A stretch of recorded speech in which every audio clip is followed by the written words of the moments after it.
ये आकाशवाणी ईटानगर का Arun FM 103.1 megahertz है। प्रस्तुत है वीकली इंफोटेनिंग प्रोग्राम आज के मेहमान। आज की कड़ी में हम आपसे मिलवा रहे हैं एक ऐसे मल्टी टैलेंटेड शख्स से जो फ्रीलांस राइटर हैं, बैकग्राउंड वॉइस आर्टिस्ट हैं और अरुणाचल प्रदेश की popular singing reality show Arunachal Idol की ऑफिशियल होस्ट हैं और उनका नाम है नांगलीजा मनपंग। तो आइए मिलते हैं नांगलीजा मनपंग से और जानते हैं बहुत कुछ उनके बारे में।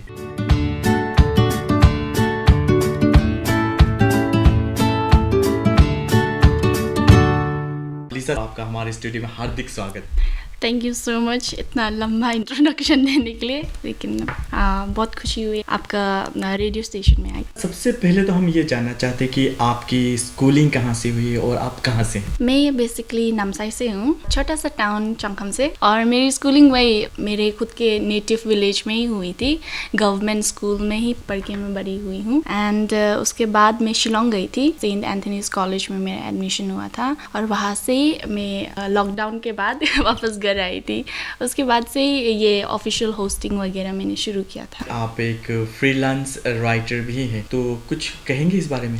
फ्रीलांस राइटर मैंने शुरू किया था सिंस फ्रॉम चाइल्डहुड। जब मैं छोटी थी तो I was a very introverted kind of person, तो मैं ज़्यादा एक्सप्रेस नहीं कर पाती थी मेरे फीलिंग्स को। तो मुझे डायरी लिखना बहुत पसंद था। जी। उसके बाद लेटर्स लिखना बहुत पसंद था। एंड मेरी सर्कल बहुत छोटी हुआ करती थी, तो उनसे भी ज़्यादा बातें नहीं होती थी, तो मैं लेटर के थ्रू उनसे बातचीत किया करती थी। उसके बाद डायरी लिखती थी। And then when I was in college, तब मैंने शायद एज अ राइटर शुरू किया था पोम्स लिखना, क्योंकि तब समय मैंने लिटरेचर लिया था। And that's also by accident. मैं इकोनॉमिक्स लेना चाहती थी, तो माय फादर वाज लाइक तुम्हें सेंट एंथनीज, एडमंड्स या फिर मैरीज में ही कॉलेज लेना होगा, वरना शिलोंग में पढ़ नहीं सकती हो बोल के। देन वहाँ में इकोनॉमिक्स लेना थोड़ा टफ था, क्योंकि Meghalaya board is quite different from CBSE। उनका प्रैक्टिकल अलग होता है, थियरी अलग होता है, तो वहाँ जाके बहुत कन्फ्यूजन हो रहा था। एंड वो लोग पहले ही कट ऑफ परसेंटेज से स्टूडेंट्स सेलेक्ट कर चुके थे, तो मेरा एडमिशन होना बिल्कुल मुश्किल हो रहा था। तो मुझे वहाँ के ही प्रोफेसर ने सजेशन दिया था कि आप लिटरेचर ले लो, उसके बाद एज एन ऑल्टरनेटिव इकोनॉमिक्स को ले लो बोल के। तो जब मैंने लिटरेचर लिया तो आई थॉट कि बस स्टोरीज पढ़ना है, जैसे कि मैं बचपन में पढ़ा करती थी, नॉवल वगैरह, बस वही पढ़ना है। तब जाके मुझे पता चला कि लिटरेचर इज़ सो वास्ट। उसमें जॉनरास अलग होते हैं, पोएम्स अलग होते हैं, देन पोएम्स का हिस्ट्री पढ़ना होता है, राइटर्स लोग का हिस्ट्री पढ़ना होता है। तब जाके फर्स्ट सेमेस्टर के बाद मैंने सेकंड सेमेस्टर में आई थिंक फिट इन होना शुरू हुआ था लिटरेचर बैकग्राउंड में। उसके बाद मैंने सोचा कि लिखती तो मैं भी अच्छा हूँ बोल के, और वहाँ में एक रिसोर्स पर्सन आया था। देयर वाज वन प्रोफेसर, उनका नाम तिमोथी सुब्बा बोल के। He came and he told that everything that you have written that expresses your reality and through your words and also speaks about the universal truth, that's we call writing. तो तब मुझे realisation हुआ कि मैं भी लिखती हूँ। तब जाके आई थिंक राइटिंग मैंने वहाँ से परस्यू किया। जब राइटिंग की बात करते हैं तो जो जॉनर आप फॉलो करते हैं, कौन सा जॉनर में लिखती हैं? जॉनरा बोल के नहीं, I think I take inspiration from my life. जैसे मैं बचपन में लिखा करती थी अपने दोस्तों के बारे में, and then about my parents, and then मैं फीलिंग्स को लेके, उसको लेमेंटेशन भी बोल सकते हैं, लिमरिक भी बोल सकते हैं। And there are a lot of genres. Poem अगर हम लोग देखें तो एलिजी भी बोल सकते हैं, लेकिन मेरा तो फ्रेगमेंटेड टाइप होता है। And then I take inspiration from a lot of writers when I write. जब मैं लिखती हूँ तो मुझे दूसरों के राइटिंग पढ़ना अच्छा लगता है, एंड देन वहाँ से इंस्पिरेशन लेके भी मैं लिखती हूँ। अरुणाचल प्रदेश में भी आजकल बहुत सारे राइटर्स उभर कर आ रहे हैं और बहुत अच्छा लिख रहे हैं। तो अगर आपको चुनना हो या किसी के बारे में कहना हो तो अरुणाचल प्रदेश राइटर्स के बारे में क्या कहेंगे और किसे चुनेंगे? I heard a lot about Mamang Dai, उनके बारे में मैंने बहुत सुना था। जब मैं शिलोंग में, तो I use to take inspiration from the western writers a lot, क्योंकि वहाँ में वेस्टर्न राइटिंग के बारे में ही हम लोग को ज़्यादा पढ़ाया जाता है। तो जब मैं ईटानगर आई थी तब मुझे ममंग दाई के बारे में पता चला। She writes about social cause and everything. तो even from a women's perspective also I would say कि ममंग दाई मेरी फेवरेट है अभी तक। एज ए होल जब वर्ल्ड की बात करते हैं या तो इंडिया की बात करते हैं, तो आपको चुनना हो तो किसे चुनेंगे? इंडिया इंडिया में there was one writer Vikram Seth and और एक था द शैडो लाइन्स बोल के, उनका नाम तो भूल गई, बट उनका राइटिंग मुझे बहुत अच्छा लगा. It was simple and it was very expressive. But जब मैंने उनका वो द शैडो लाइन्स पढ़ा था, what fascinated me most was the stream of consciousness जो उन्होंने वहाँ डाला था. Stream of consciousness is like one thought channelize to another thought and ऐसे करके उन्होंने अपना वो पूरा किया था. A lot of people will get confuse when they read about the Shadow lines, but मुझे इसलिए अच्छा लगा क्योंकि वो थॉट प्रोसेसिंग होते होते लास्ट में it was an emotional ending. Amitabh Ghosh. हाँ, अमिताभ घोष. यस, उनको ही सोच रहा था, भूल गया था उनका नाम. तो वो बहुत अच्छा लिखते हैं. हाँ. तो जैसे आप लिखती भी हैं, पर्टिकुलरली पोम्स लिख, तो आपका अपना लिखा हुआ पोम्स एक कुछ सुनाएंगे? होगा. ये आई हैव रिटन दिस, इट्स अ लव कन्फेशन. तो वो कलेक्शन भी मैं बना रही हूँ. तो उसका वजह से this is the last poem I have written so far. तो it goes like this. On the 5th of August, my hands are sweating, palpitating, optics grow wider and wider at the sounds of footsteps. All my senses cling to the door, with a figure in my imagination, a smile that says, "Here's," with seemingly tearful eyes waiting to explode, telling myself, just a couple more minutes. But the darkness is irresistible. The feeling that I'll have to wait again, telling myself, it is the last time. Deep down, I know you tried hard. Please, don't leave me here all alone. I smile, hoping the bell will ring, and at the entrance, I'll meet the brown eyes, and all will be worth it. I beg, deep down, please don't ruin it. I wait for the shadows of the earth to drink up the sunlight from my room, waiting all day for my phone to light up. I wait till the other voices fade to white, waiting all day to hear your voice all night, even if it's just murmurs or whispers. But the lights turn on, and again I am all alone, left with a pen or paper. It's cold and empty, and every slight sound can be heard. Nothing hurts, but nothing smiles. I close my eyes and remember your face. From the corner of my eye, a warm liquid flows down. My pen lay motionless in my hand, and tears fall down on paper, wondering to find what they yearn for. I brush it off and write, I'll wait for you on the shore like a lighthouse, guiding your way through the dark waves of life, hoping you'll see my light. My heart grows fragile and my soul withers. My eyes a little foggy. You're staying in your reality, and I'm waiting for you in my dreams. When will you arrive? I stare at my empty hand, wondering if I'll ever be completed by yours. Maybe I'll wait until the cosmos millets, paddy, and trees wither away, until autumn allows my loneliness to fall like leaves. Then maybe I'll actually be able to let it all go. I'll wait forever or until I get the courage to let you go, or I will wait forever or until you find someone to hold close. Until then, I guess I'll wait for as long as it takes. Not today, not tomorrow, but someday. Someday I'll let you go. The flowers I have woven will wither, but so will the pain. Until then, I'll be there, waiting, hoping for our reunion in dreams, or for the courage to finally let you go. And there's an epilogue. The regret of not following my heart will always be greater than any pain, not for my own loss, but for the missed opportunity to love you, for the chance to see you smile, to hold you in my arms. That's why, no matter how sad I am, I choose to wait for you. That's beautiful, man. That was beautiful. मेरे लिए जो कहना हो as a whole सबसे अच्छा जो चीज़ लगा, एक फुल ऑफ विजुअल्स हैं, तो बहुत अच्छा पोएम है. तो जब हम राइटिंग की बात करते हैं, आज अरुणाचल प्रदेश में राइटिंग बहुत आगे बढ़ रहा है, और इसी तरह अरुणाचल लिटरेचर फेस्टिवल भी मनाया जाता है. तो आपको क्या लगता है कि आप भी एक लिटरेचर से रिलेटेड हैं, तो इससे और राइटर्स को फ्लरिश होने में कितना मौका मिल सकता है? I think writing is something that comes through your emotion. anybody is who writes, they expresses their emotions in words. तो हम ऐसे नहीं बोलते कि कोई writer जैसे कि मैंने अभी लिखा. I think somebody who wants to express their sentiments and emotions through words, या to promote social cause, या फिर आपका heart का close में कोई cause है, तो I think they are a writer. And if they feel like pursuing their career in writing, then they should really start from now. क्योंकि मैंने भी थोड़ा लेट ही स्टार्ट कर दिया, रियलाइजेशन बहुत देर से हुआ, तो मुझे लगता है कि मुझे पहले से स्टार्ट करना चाहिए था, तो और शायद मैं ग्रो करती और पॉलिश होती.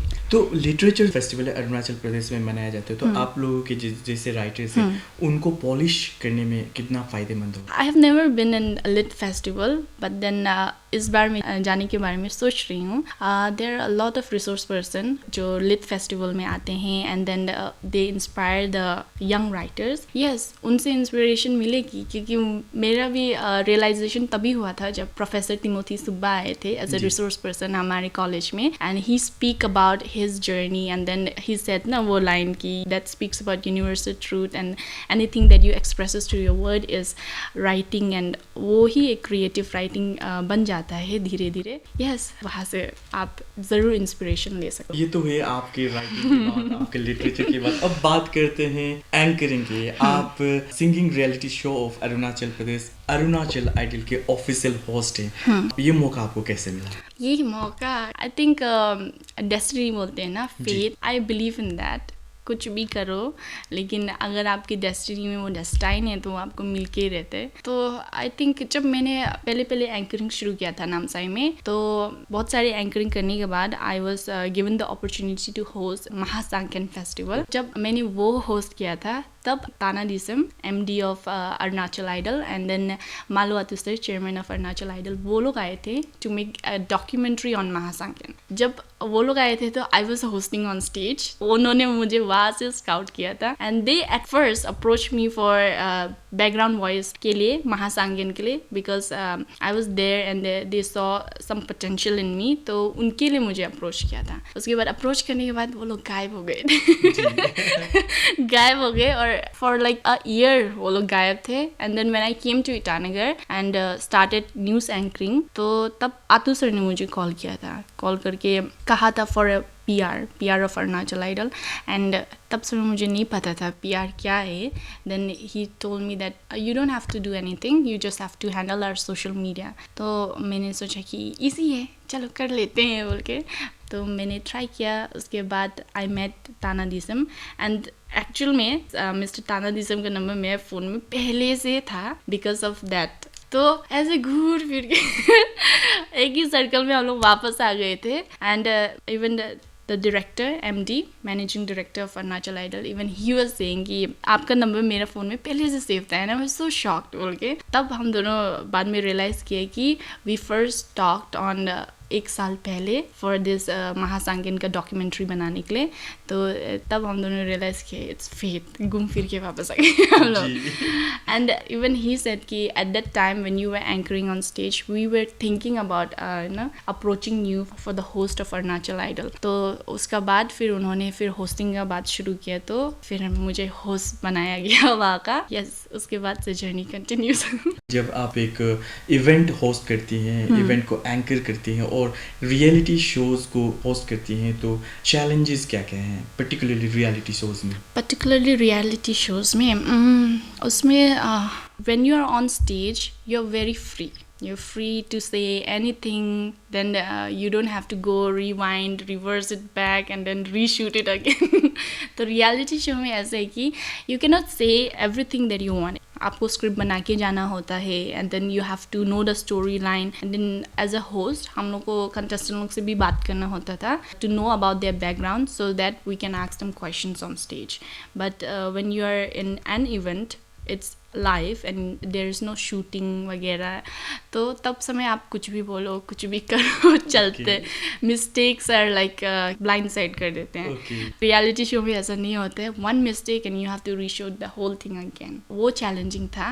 एंड देन आपको हमेशा कंटेस्टेंट्स लोग के साथ बने रहना पड़ता है, and then you have to also be creative, because आप शो को बोरिंग तरीके से सिस्टमेटिकली जैसे ट्रेडिशनल वे में चलते हैं कि सिर्फ क्वेश्चन पूछेंगे, ऐसा नहीं होते। यू हैव टू डू मजाक मस्ती एंड ऑल। तो उसके लिए आपको कंटेस्टेंट्स लोग से भी फ्री होना पड़ता है, जजेस लोग से फ्री होना पड़ता है। तो in communication wise you have to be a lot more interactive and coordinating when you are on camera. तो आज के जनरेशन, पर्टिकुलरली आपके जो जनरेशन है, इससे एमसिंग हुआ, एंकरिंग हुआ या होस्टिंग हुआ, तो इसको करियर के तौर पे सीरियसली लेना चाहते तो ले सकते हैं? हाँ, बिल्कुल ले सकते हैं, बट एक रियलिटी चेक ये भी है कि you know at a particular age you can't. So you have to have a plan B also. You can't be like so focused on plan A. हम यही बोलेगा कि for now a set of time period you can take it as a career, but you have to think about it or you have to be very very sure about it. क्योंकि मेरा parents भी ऐसा था, when I choose anchoring they were like, क्योंकि हम छोटे से इतना studious और introverted था, तो they never believed कि आप anchoring कर सकते हैं बोल के। तो when I first started बहुत डर के किया था हम भी, देन धीरे धीरे होते गया। तो now they are supportive. Actual में बोलने से थोड़ा माइंडसेट चेंज होने में टाइम लगता है लोगों का, एंड फैमिली भी सपोर्टिव होने में टाइम लगते हैं। एंड व्हेन आई से कि आपको श्योर बहुत होना पड़ेगा ना, तो there are lot of challenges.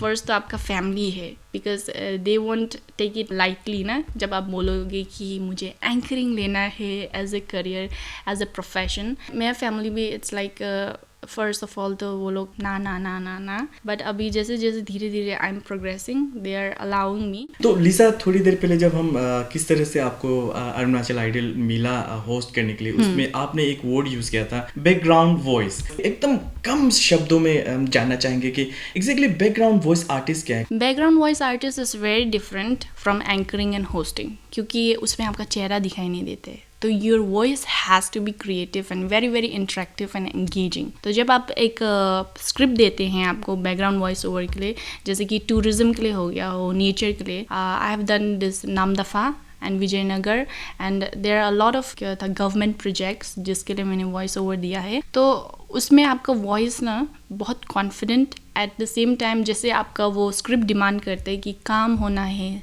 Subtle होना है, सीरीन होना है, जैसे होना है वैसे आपको ढल जाना है उसमें। And your voice have to speak more interactive and it has to be engaging to the audience. तो लिसा, मैंने पहले कहा था कि आप एक वर्सेटाइल पर्सनैलिटी हैं। तो आपने मिस अरुणाचल 2022 में भाग लिया था, उसमें टॉप 5 फाइनलिस्ट में थी। तो अब उसको याद करती हैं तो कैसा रहा वो एक्सपीरियंस? वो experience when I think about beauty pageant ना, वापस से हील पहन के मॉडलिंग करने मन करते, but yeah a whole lot of different experience as being a women. हमको लगता है कि आपको वो फेमिनिटी जो आप ब्यूटी पेजेंट में जाके करते हो and you feel like a women, वो वाला फीलिंग आता है जब when I think about that time period. तो कुछ ऐसा मोमेंट जो बहुत यादगार हो? बहुत यादगार हो the time that I spent with the other contestants, क्योंकि दूसरे contestants लोग का साथ interact करने में मुझे ज़्यादा मज़ा आ रहा था क्योंकि वो लोग different districts से थे, तो I get to know a lot about them क्योंकि उनके culture के बारे में, then as an individual also different personalities, तो वो सब जानने में, and then we talk a lot about being on a same ground। हम लोग का almost conversation एक ही होता था कि वाह कैसे करेगा ना, ओह आप इतना अच्छा कर रहे हैं, नहीं पता है आपका स्पीकिंग स्किल्स इतना अच्छे हैं, नहीं आपका वॉकिंग स्किल्स इतना अच्छे हैं। तो वो छोटे छोटे मोमेंट्स होते हैं ना, छोटे छोटे moments and things that we do there and that we speak about. Lisa, आप टीचिंग भी करती थी, टीचिंग लाइन कैसे घुसा? माई मम is like so persistent, so my mom doesn't take anchoring as a career, doesn't take beauty pageant also as a career, because होते हैं ना वो जनरेशन के लोग हैं, they want us to be successful. तो उनका सक्सेसफुल का मीनिंग है ये IPS, IAS, doctor and being a teacher. तो तब समय जब लॉकडाउन में मैं वापस आई थी घर, तो I was doing nothing, almost like कुछ भी नहीं करके हम बच्चा लोगों को ट्यूशन पढ़ा रहा था, नेबरहुड्स लोग का, क्योंकि तब समय कहीं जाना भी नहीं हो रहा था. तो फिर माय मम सेड कि सामने वाले स्कूल से टीचिंग का जॉब के लिए अप्लाई करो. देन आई वाज लाइक नहीं, MA हुआ नहीं, कहाँ से टीचिंग करूँ मैं. मुझे 1 महीना तो मॉम वाज सेइंग कि कुछ भी नहीं करते, कुछ भी नहीं करते, कुछ भी नहीं करते. तो बाद में हम जो ओके आई क्यों जा रहे अप्लाई करने जा रहे.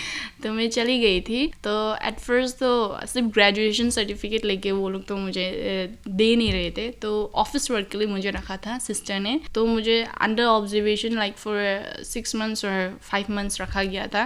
देन जो प्रिंसिपल थी सिस्टर तेजस, तो उन्होंने देखा कि I am very hard working and very dedicated. तो तब जाके उन्होंने मुझे एज एन असिस्टेंट टीचर उनके प्राइवेट स्कूल में अपॉइंट किया था. जी, तो हम जानना चाहते कि कौन से स्कूल में पढ़ाती थी? सेंट अल्फोंसा स्कूल, गुनानगर बोल के, वो स्कूल में. क्योंकि हम बात करें यंग आर्टिस्ट की, वर्सेटाइल पर्सनैलिटी की, जब हम अरुणाचल प्रदेश में यूथ की बात करते हैं तो आज कुछ यूथ हैं जो ड्रग एडिक्टेड हैं या ड्रग अब्यूज के शिकार हैं. तो आपको क्या लगता है कि उन यूथ को किस तरह से चैनलाइज करना चाहिए ताकि वहाँ से उन्हें अच्छे रास्ते पे ला सके? I think life style first of all तो वो बहुत इम्पॉर्टेंट है, एंड योर सोशल सर्कल जो है ना वो इम्पॉर्टेंट रखते हैं. And second thing is unemployment. तो वही है कि what I felt as a person, मैं ऐसे सोचती हूँ कि एज एन इंडिविजुअल आपको खुद का ऊपर बहुत काम करना चाहिए.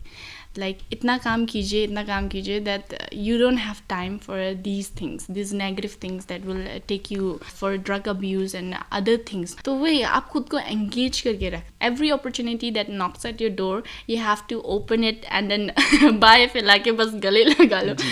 वही है, आपको लाइफ में डिप्रेस होने का मौका नहीं देना है. You have to love yourself and love your life. And if nothing's working, आपको खुद ही ढूंढना पड़ेगा opportunity, because sometimes opportunity doesn't knock at your door. You have to walk to that opportunity. तो वही है, अनएम्प्लॉयमेंट एंड देन लाइफस्टाइल. आपका social circle भी बहुत मायने रखते हैं. तो you have to be very clear about your boundaries also. हमें मालूम चला कि आप ANN एंटरटेनमेंट से जुड़ी हुई हैं. तो अन एंटरटेनमेंट से किस तरह से जुड़ना हुआ?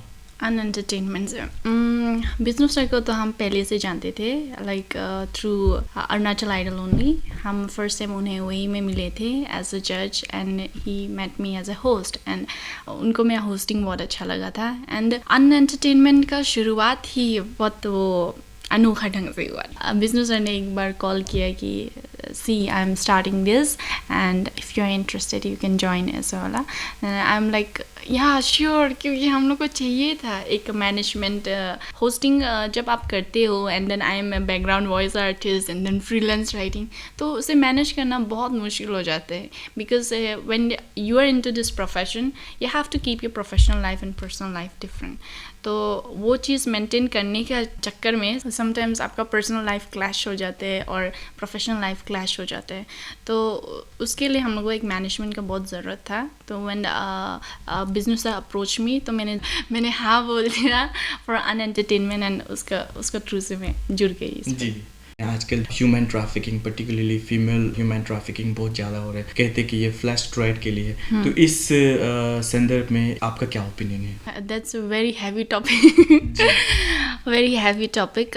Even I'm writing a novel and that's more like human trafficking के ऊपर ही है. क्योंकि मैंने भी जब ईटानगर आया था तो through my friends I have heard that तो what I felt is कि आपका social status that matters and also your family background. I think जब मैं novel लिख रही थी, there is a girl about that girl that who went into the prostitution. अभी तक वो novel complete नहीं हुआ. तो I think your family background matters most and then your social status matters most in this. क्योंकि वही लोग human trafficking में फंसते हैं who are poor, who doesn't have a means of employment and then और जो family background जैसे कि जिनके ब्रोकन फैमिली से बिलोंग करते हैं या फिर अब्यूज़ सहा है उन्होंने पिछले पास्ट में एज या फिर उन्होंने फेस किया ये सब चीज़ें.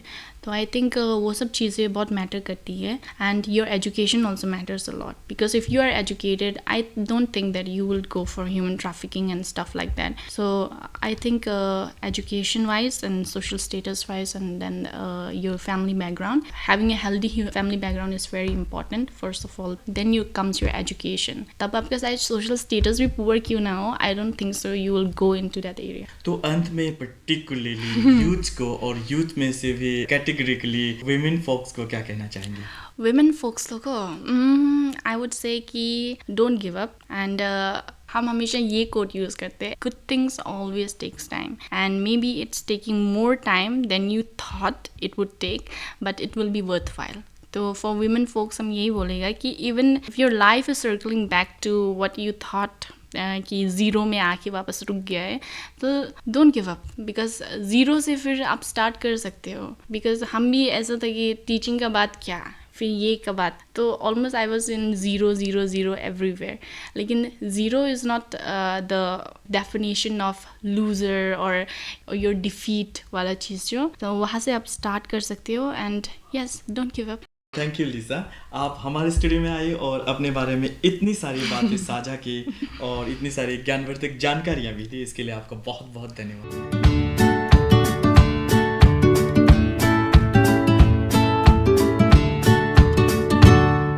यह आकाशवाणी ईटानगर का अरुण FM 103.1 मेगाहर्ट्ज है. अभी आप सुन रहे थे वीकली इंफोटेनिंग प्रोग्राम आज के मेहमान. आज की कड़ी में आप सुन रहे थे एक मल्टी टैलेंटेड शख्स नाम लिसा मनपंग को, जो एक फ्रीलांस राइटर हैं, पोएट्स हैं, बैकग्राउंड वॉइस आर्टिस्ट हैं और अरुणाचल प्रदेश की popular singing reality show Arunachal Idol की ऑफिशियल होस्ट हैं. हम फिर हाजिर होंगे ऐसे ही कुछ ज्ञानवर्धक कार्यक्रम के साथ. तब तक के लिए दीजिए इजाजत. नमस्कार.